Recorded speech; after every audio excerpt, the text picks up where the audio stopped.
नमस्कार, स्वागत है आपका फास्ट न्यूज इंडिया के खबरों के इस खास बुलेटिन में और मैं हूं आपके साथ प्रियांशी श्रीवास्तव। तो आइए रुक करते हैं आज की तमाम खबरों की ओर। सुवासरा विधानसभा मीटिंग का आयोजन। जी हां, मध्य प्रदेश के मंदसौर जिला अंतर्गत सुवासरा विधानसभा में चुनाव की तैयारियों को लेकर मीटिंग का आयोजन किया गया। भाजपा जिलाध्यक्ष श्री नानालाल जी अटोलिया और पिछड़ा वर्ग मोर्चा के जिलाध्यक्ष श्री धीरज जी पटीदार से फास्ट न्यूज इंडिया के जिला ब्यूरो चीफ दिनेश बैरागी ने विशेष बातचीत की। देखिए मंदसौर से दिनेश बैरागी की यह रिपोर्ट। मैं हूं दिनेश बैरागी। आज भारतीय जनता पार्टी की सुवासरा विधानसभा में उपचुनाव को लेकर पिछड़ा मोर्चा की बहुत बड़ी बैठक का आयोजन यहाँ पर किया गया है। साथ ही आज सभी भारतीय जनता पार्टी के सभी मोर्चों की बैठक यहाँ पर चल रही है। हमारे साथ बात करने के लिए मौजूद हैं भारतीय जनता पार्टी मंदसौर जिले के अध्यक्ष श्री नानालाल जी अटोलिया जी। आदरणीय अटोलिया जी, मैं आपसे जानना चाहता हूँ कि सुवासरा विधानसभा में उपचुनाव है, साथ ही मध्य प्रदेश में भी 27 सीटों में उपचुनाव है। कैसा क्या आपको माहौल यहाँ पर अभी देखने को मिल रहा है? माहौल तो चुनाव जीत रही भाजपा। पूरे मध्य प्रदेश में 27 जो विधानसभा में उपचुनाव है, भारतीय जनता पार्टी 27 ही विधानसभा के चुनाव जीत रही है, यह सुनिश्चित है। नहीं तो जैसे कल आगर मालवा में पूर्व मुख्यमंत्री कमलनाथ जी की सभा थी, उसमें जनसैलाब देखा था हमने और उसमें जय जय कमलनाथ के नारे लगे थे। तो ये लोगों की जो है लोगों का उनके साथ जुड़ाव है या फिर ऐसी मानसिकता जो कांग्रेस की भीड़ इकट्ठा करने की हुई है, क्या आप क्या कहना चाहेंगे? कमलनाथ जी का कल का कार्यक्रम मैनेज कार्यक्रम था। कांग्रेस हमेशा मैनेज कार्यक्रम करती है। उनकी सभाओं में देखो आपकी पब्लिक किस हिसाब से लाती है, 100 200 रुपये ले स्थानीय नेता हैं, उस हिसाब से गाड़ी भर के लोगों को लाते हैं और उनसे जो कहलवाना हो वो कहलवाते हैं। लेकिन कमलनाथ जी जब सुवासरा विधानसभा में प्रचार के लिए आएंगे तो जय कमलनाथ नहीं, हाय हाय कमलनाथ के नारे लगेंगे भाजपा के कार्यकर्ता। मंदसौर भाजपा जिलाध्यक्ष थे जिनका कहना है कि कमलनाथ कल आगर मालवा में थे तो वो एक मैनेज की हुई भीड़ थी। जैसे ही सुवासरा विधानसभा में आएंगे तो जय जय कमलनाथ की जगह हाय हाय कमलनाथ के नारे लगेंगे। हमारे साथ में भारतीय जनता पार्टी पिछड़ा वर्ग मोर्चा के जिलाध्यक्ष श्री धीरज जी पाटीदार है। धीरज जी, पिछड़ा वर्ग मोर्चा उपचुनाव को लेकर क्या क्या तैयारी में लगा हुआ है? जैसा कि आप सबको ज्ञात है कि पिछड़ा वर्ग मोर्चा के कार्यकर्ता यहाँ बैठक में जो उत्साह दिखा और लगातार जिस प्रकार के चुनाव में हर जगह पिछड़ा मोर्चा के कार्यकर्ताओं में एक अपार उत्साह है, क्योंकि इस मध्य प्रदेश की सरकार और केंद्र की भारतीय जनता पार्टी की सरकार ने जिस प्रकार से पिछड़ा वर्ग के लिए काम किए हैं, चाहे किसी भी प्रकार की योजना हो, जिनको पूर्व में जो कांग्रेस की सरकार ने जितनी भी योजनाएं बनी थी उसमें पिछड़ा वर्ग को वंचित रखा गया था, पर आज के समय में चाहे किसान हो, युवा हो, गरीब हो या अन्य किसी भी तबके का व्यक्ति हो, उसको सभी पिछड़ा वर्ग के लोगों को योजनाओं के माध्यम से जोड़ा गया। आज पूरे देश में सर्वांगीण विकास यदि हो रहा है तो भारतीय जनता पार्टी की जो नीति है पिछड़ा वर्ग के प्रति, उन्होंने जो जिस प्रकार की योजनाएं बनाई है, और शिवराज सिंह जी चौहान जो अपने आप में एक जन नेता, किसान नेता और आने के बाद इस मध्य प्रदेश में जो अचूक परिवर्तन किया, उसके कारण आज पिछड़ा वर्ग की जितनी 91 जातियाँ हैं और 400 उपजातियाँ हैं वो जबरदस्त तरीके से भारतीय जनता पार्टी से जुड़ी हुई है। और मैं आपको इस बात का विश्वास दिला रहा हूँ कि सुवासरा विधानसभा में पिछड़ा वर्ग के जितने भी लोगों के साथ हमारे संवाद हुए हैं, बैठकें हुई हैं और गांव में हमारा जो प्रवास हुआ है, उसके बाद उन्होंने जिस प्रकार से 15 महीने की कड़कनाथ की जो सरकार थी जिसने कलंक के रूप में मध्य प्रदेश को पूरे भारत में जिस प्रकार से विकास का पहिए को तोड़ने का और पंचर करने का काम किया था, उसको सजा देने का अवसर आ चुका है। और इस सुवासरा विधानसभा उपचुनाव में आप मानना ऐतिहासिक 50,000 से अधिक वोटों से माननीय हरदीप सिंह जी डंग विजयी होकर जाएंगे और आने वाले समय में जो धोखा कांग्रेस ने पिछड़ा वर्ग के लोगों के साथ किया है उसका बदला लेने का काम हमारे सभी कार्यकर्ता इस चुनाव के माध्यम से करेंगे। ये जैसे कि देखा आपने, भारतीय जनता पार्टी उपचुनाव को लेकर पूरी प्रतिबद्धता से लग रही है कि और निश्चित उनको जीत लग रही है, क्योंकि जैसा कि अभी आप धीरज जी को सुन रहे थे कि पिछली जो कमलनाथ की सरकार थी उन्होंने जो सारी योजनाएं, जैसे अंत्येष्टि के लिए 6,000 5,000 रुपये मिलते थे, कन्यादान, डिलीवरी के समय माता बहनों को जो पैसे मिलते थे, वो सारे ऐसी बहुत सारी योजना थी जिनको बंद कर दिया था। और अब कमलनाथ को इस उपचुनाव में जनता को जवाब देना पड़ेगा। आजमगढ़ अंबेडकर नगर के मार्ग की बुरी स्थिति। जी हां, यूपी के अंबेडकर नगर और आजमगढ़ जिले के बीच मेगी पूर्ण संबंध बनाने वाला संपर्क मार्ग जो कि नरियाव, जहांगीरगंज, अंबेडकर नगर से सिकंदरपुर, आजमगढ़ को जोड़ता है। अंबेडकर नगर जिले की सीमा जहां समाप्त होती है वहां से इस मार्ग की स्थिति बेहतर हो गई है। दुर्घटना का सबक बने इस मार्ग पर आए दिन दुर्घटना होती रहती है। दो जिलों के बीच फंसे इस मार्ग को आखिर क्यों नहीं बनाया जा रहा है? क्षेत्र विधायक अनीता कमल ने टूटे हुए मार्ग के लिए अथक प्रयास किया और इसे बनवाया, जबकि तहसील क्षेत्र अतरौलिया में इसकी स्थिति आज भी अस्पष्ट है। देखिए जहांगीरगंज से राजेश की यह रिपोर्ट। हम अंबेडकर नगर और आजमगढ़ ज़िले को आपस में जोड़ने वाले मार्ग पे खड़े हुए हैं। हम इस समय बॉर्डर पे खड़े हुए हैं। आप सामने देख सकते हैं कि यहाँ से ज़िला अंबेडकर नगर की सीमा प्रारंभ होती है, जो कि नरियाव बाज़ार को जोड़ती है। सिकंदरपुर से मार्ग ये चलता है और नरियाव बाज़ार से जोड़ती है। अंबेडकर नगर और आजमगढ़ ज़िले के बीच मैत्रीपूर्ण संबंध बनाने वाला ये मार्ग आज दुर्घटनाओं का सबब बना हुआ है।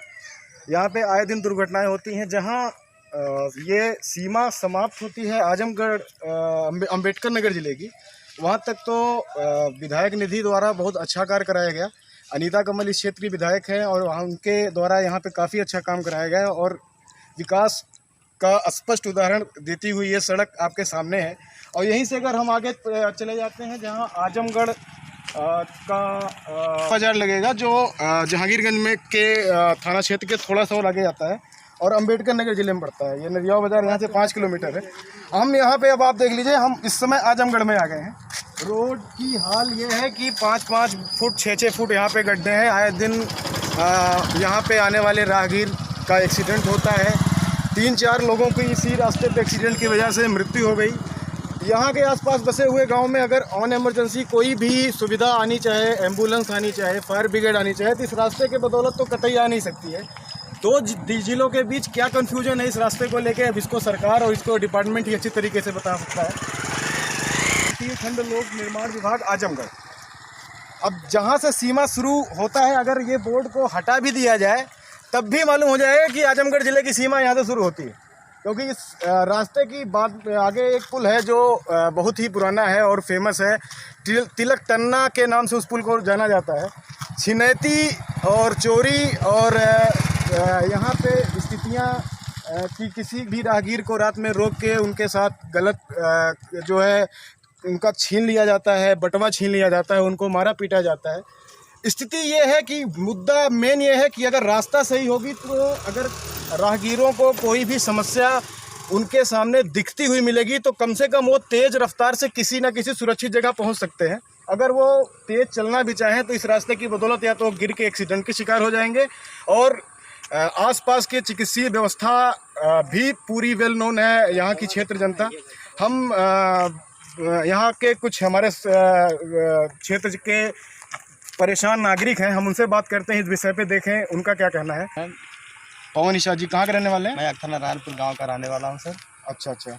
इस रास्ते के लिए आपका क्या विचार है? इस रास्ते के लिए सर हमारा ये विचार है कि यहाँ से अगर हम लोग कोई सुविधा ले जाने पड़ती, क्योंकि ज़्यादातर हॉस्पिटल और जो भी ज़्यादातर जन सुविधाएँ हैं वो आजमगढ़ में मिलती हैं हम लोगों को। लेकिन आजमगढ़ जाने के लिए हम लोगों को सर इस रास्ते पे जाना इतना मुश्किल हो जाता है कि यहाँ से पुल तक पहुँचना, क्या सिकंदरपुर मार्ग तक जाते जाते हम लोग कोई नहीं तो कोई अगर 2-4 बाइक है तो एक आध बाइक जरूर 3-4 का हादसे का शिकार हो जाती है। इसलिए हम लोग कोई सुविधा नहीं मिल जाती है। यहाँ के रास्ते से हम बहुत असुविधा हैं। सरकार से क्या मांग है आप? सरकार से ये हमारी मांग है कि सरकार अपने वादे को पूरी करे और वादा पूरे करने के नाम पे हवाला ना दे और ये रास्ते को जल्द से जल्द बनाने की कोशिश करें। नहीं तो हम सरकार को आए दिन चुनाव में उसके हम जरूर बताएंगे। आपका तो क्षेत्र आपका मेरा क्षेत्र नहीं, लेकिन मैं क्षेत्र से सटा हूँ। मैं वोटर तो बेशक नहीं हूँ, लेकिन मैं सपोर्टर जरूर हूँ। मैं अपने क्षेत्र से लेकिन आपका तहसील आलापुर लगता है। मेरा तहसील आलापुर है। मेरी विधायिका ने मेरे विधायिका के बारे में क्या कहना, उन्होंने काम किया कि नहीं?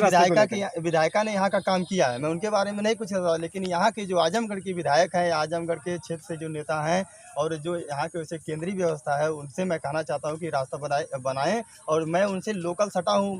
मैं वोटर तो जरूर नहीं हूँ, मैं तो कहना नहीं चाहता कि मैं उनका वोटर हूँ, लेकिन मैं यहाँ अपने क्षेत्र से जिला पंचायत सदस्य का उम्मीदवार हूँ और मैं उनका खुलेआम विरोध करने के लिए भी तत्पर रहूँगा। अच्छा, नहीं विरोध और किसी का समर्थन ये एक अलग बिंदु है।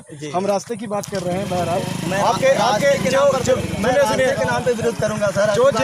जो इसके जिम्मेदार हैं वो आपके आसपास ही रहने वाले हैं। जी, जिम्मेदार वो सीमा जहाँ से खत्म होती है वहाँ से उन लोगों की सीमा शुरू होती है। जी, लेकिन अभी उन लोगों ने जो है एक आध बार धरने में दिए थे। ऐसा बात नहीं है कि आजमगढ़ के धरती पर उन्होंने जाके बोला था जिले पे, कुछ ऐसा था आपके मीडिया में, लेकिन उन्होंने अभी रास्ता का कोई सुनवाई नहीं हुई। तो इसमें यानी कि आपके हिसाब से पार्टीवाद है जी इसमें कि अगर सरकार यहाँ पे दूसरी हो, वहाँ पे दूसरी हो, तो वहाँ का विकास डिस्टर्ब होगा। अगर सरकार यहाँ बदलती है तो यहाँ का सर वो कहने की बात नहीं, आप देख सकते हैं यहाँ की सरकार जो है, अगर बीजेपी की सरकार है, यहाँ है व्यवस्था ठीक ठाक चल रही है। तो मतलब भारतीय जनता पार्टी की सरकार बहुत अच्छा काम कर रही है। नहीं, बीजेपी की सरकार, यहाँ भी बीजेपी की सरकार, यहाँ समाजवादी से विधायक, लेकिन बीजेपी केंद्र तो में विधायक देखिए विधायक तो समाजवादी है ना, तो वो जो है लाने देंगे ही नहीं विकास को, तो कैसे लाया जाएगा? ऐसा तो नहीं। अगर यहाँ से अगर ये बात अगर मीडिया तक जा रही है, आप लोग पहुँचा रहे हैं, मैं तो आपका बहुत बड़ा सराहनीय हूँ कि आप ऐसे खंडार रास्ते पर आए। मैं आपका तहे दिल से जो है आपका मतलब मैं वो विचार व्यक्त करता हूँ। और जो हमारे साथ में ग्रामीण रुक रहे हैं, तो मैं उनसे जो बताना चाहता हूँ कि आप खुद चल के यहाँ से 1 किलोमीटर 2 किलोमीटर जहाँ भी देखिएगा, कम से कम 4 फीट गड्ढे, 5 फीट गड्ढे, कितने ट्रक को लूट लिया गया, शायद आपने सुना होगा। और कम से आपके होश में यहाँ पे कितनी दुर्घटनाएं हो चुकी हैं? कम से कम 4-5 तो एक्सीडेंट हुआ, अभी 3-4 महीने के अंदर हो चुकी, डेथ हो गई है। जी डेथ हो गई। लेकिन और अच्छा, छिनैती की भी बातें आती हैं यहाँ पे बार बार। छिनैती की बात बार बार आती है, इसलिए अगर आपने शायद अभी बीच में बोला अगर रास्ता सही होता तो हम लोग जो है निकल जाते हैं। लेकिन भी अच्छा, वो छिनैती की कंप्लेन भी जिले के बीच के बॉर्डर के बीच फंस जाती है, हमको लगता है। थाना क्षेत्र कहता होगा कि वो दूसरे क्षेत्र की बात है, दूसरा क्षेत्र कहता होगा दूसरे क्षेत्र की बात है। ऐसा बात आती है, इसी वजह से हम आगे बात करते हैं इसी सब्जेक्ट पे। भाई साहब क्या नाम आपका? कहाँ के रहने वाले भाई? अच्छा, तिलकडंडा का ही रहने वाले आप? मतलब पुल आपके नाम समझ आता है। अब तो आजमगढ़ के रहने वाले हुए आप? नहीं, आजमगढ़ में नहीं, हमारा घर है। अच्छा, अम्बेडकर का तो आजमगढ़ कहाँ शुरू हो जाता है? यहीं से आजमगढ़ बॉर्डर है, मेन माना जाता है। अच्छा, मतलब ये बॉर्डर है, आसपास के गांव भी अम्बेडकर नगर में। अम्बेडकर नगर में मेन माना जाता है पुल पर। मतलब पुल जो है वो बॉर्डर है, लेकिन सीमा तो यहाँ से शुरू हो जाती है। नगर आधा आजमगढ़ में। अच्छा, तो क्या आप इस रास्ते के बारे में क्या कहना चाहते हैं? हम तो यही कहना चाहेंगे इस रास्ता को सरकार कुछ निगाह देखे। हमारे बगल के जिलाध्यक्ष जी हैं जनाब जी, वो भी देखें। अच्छा, इसमें जिलाध्यक्ष जी हैं जनाब जी? अच्छा, तो उनसे क्या आपका मैसेज आप क्या देना चाहते हैं उनको? चलिए आगे बताइए इस रास्ते। हम यही चाहते हैं कि इसको चाहे जैसे कोई सरकार या कोई तरीका से रिपेयर हो जाए, बस हमें कुछ नहीं चाहिए। अच्छा, मट्टी पे भी पड़ जाए गाड़ा। ठीक है, हम आगे बात करते हैं। देखिए हमारे सामने एक ट्रक आगे खड़ा हो गया, इसी रास्ते का इस्तेमाल करेगा। अगर ये ट्रक दुर्घटना में जाता है तो बेचारे अपने किसी भी सहयोगी को बहुत जल्दी नहीं बुला सकते, ना कोई ग्रामीण इनकी मदद कर सकता है, क्योंकि रास्ते की हाल तो बहुत ही बुरी है। मैं और बात करता हूँ। दादाजी आपका क्या नाम है? भैया 1 मिनट आ जाओ आप। कहाँ रहने वाले हैं? 1 मिनट आ जाओ। अच्छा, आप बताइए, यहाँ पे इस क्षेत्र में दुर्घटनाएं बहुत ज़्यादा होती है इस रास्ते को लेकर। अच्छा, तो दुर्घटनाओं का होने का मेन कारण क्या आपको नजर आता है?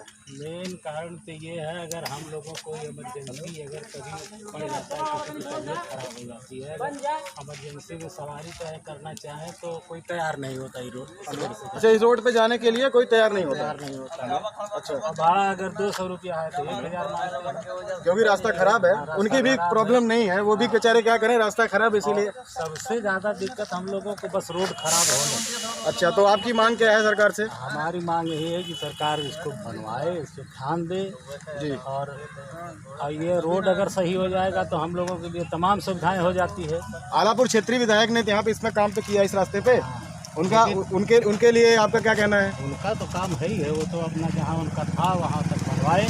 भाई यहाँ पे सीमा खत्म हो जाती है, तो वो काफ़ी अच्छा काम किया उन्होंने। हाँ, उन्होंने अच्छा काम किया, लेकिन इधर के जो हैं वही इधर वहाँ तक का रोड जो है करीब 4 किलोमीटर है। तो इसको बनवाया जाए, बारिश आ रही है। हाँ, बनवाया जाए इसको, हमारी यही सरकार से मांग है। अच्छा, सरकार ध्यान दे। ठीक है, बहुत बहुत धन्यवाद। कोरोना पॉजिटिव के बावजूद मनाया तहसील दिवस। जी हां, बरेली के बहेड़ी तहसील में कोरोना पॉजिटिव निकले व्यक्ति के बावजूद तहसील दिवस में लोगों की हुई सुनवाई। लोगों ने अपनी समस्या एसडीएम राजेश चंद्र के साथ सीओ रामानंद को तहसीलदार के समक्ष रखी। कुछ लोग आए दिन तहसील के चक्कर काट रहे हैं, फिर भी उनकी समस्या का कोई समाधान नहीं हो पा रहा। देखिए अखा से आरती सागर की यह रिपोर्ट।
6 साल पहले हमने प्रधान को 5,000 रुपये दिए थे।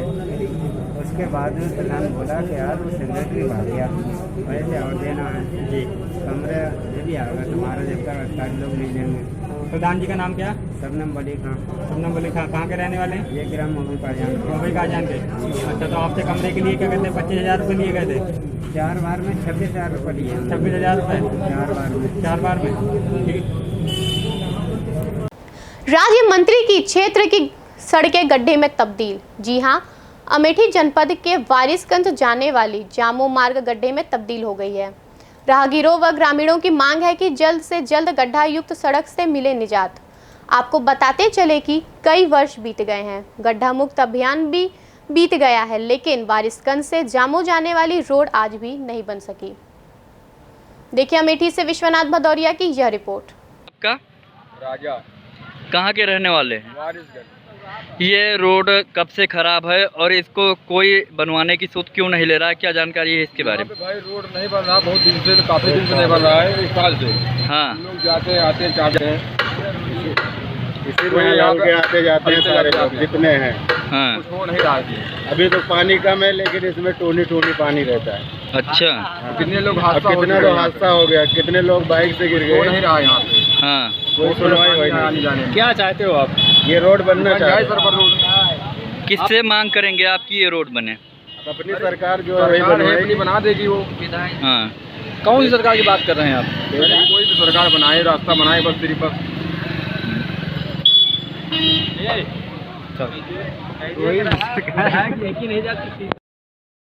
लाखों की लूट से मचा हड़कंप। जी हां, उत्तर प्रदेश के झांसी सुभाषगंज में अरविंद ट्रेडर्स की धनिया मिर्च इत्यादि का थोक का कारोबार है, जिसकी उधारी उगाकर निवाड़ी बरुआ सागर से झांसी वापस जा रहे मुनीम रिंकू साहू और नितिन साहू जब बरुआ सागर थाना क्षेत्र के ग्राम वनगुवा निकट पहुंचे, तभी एक बिना नंबर की बाइक पर आए 3 युवकों ने तमंचे के नोक पर गाड़ी पर बैठे मुनीम को रोककर बैग छीनकर चंद मिनटों में ओझल हो गए।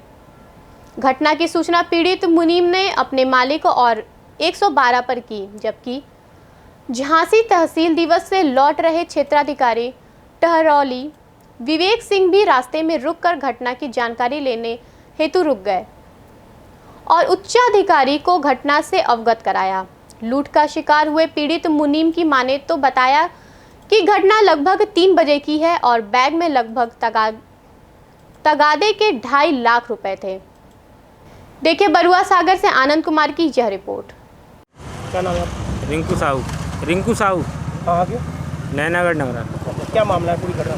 सर बरुआ सागर से तगादा लेकर लौट रहे थे, तो यहाँ पर 3 लड़के आए बाइक से, तो बैग कान पे लगाया कट्टा और बैग लेकर निकल गया सर। आप किस वाहन से थे? आप सर हम बाइक से थे। आप भी बाइक से थे? हाँ। किस तरफ जा रहे थे?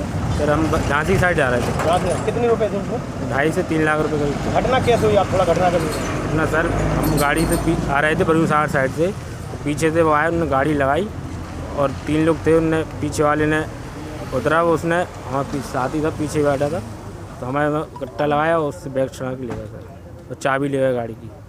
गाड़ी की चाबी भी ले गए? हाँ। मारपीट कोई? मारपीट नहीं सर, वो बंदूक वगैरह कोई? बंदूक लिए थे, देखा तो हमने फिर बैग दे दिया उन्हें। फिर बंदूक लिए थे कोई? कट्टे हाँ। रिवॉल्वर?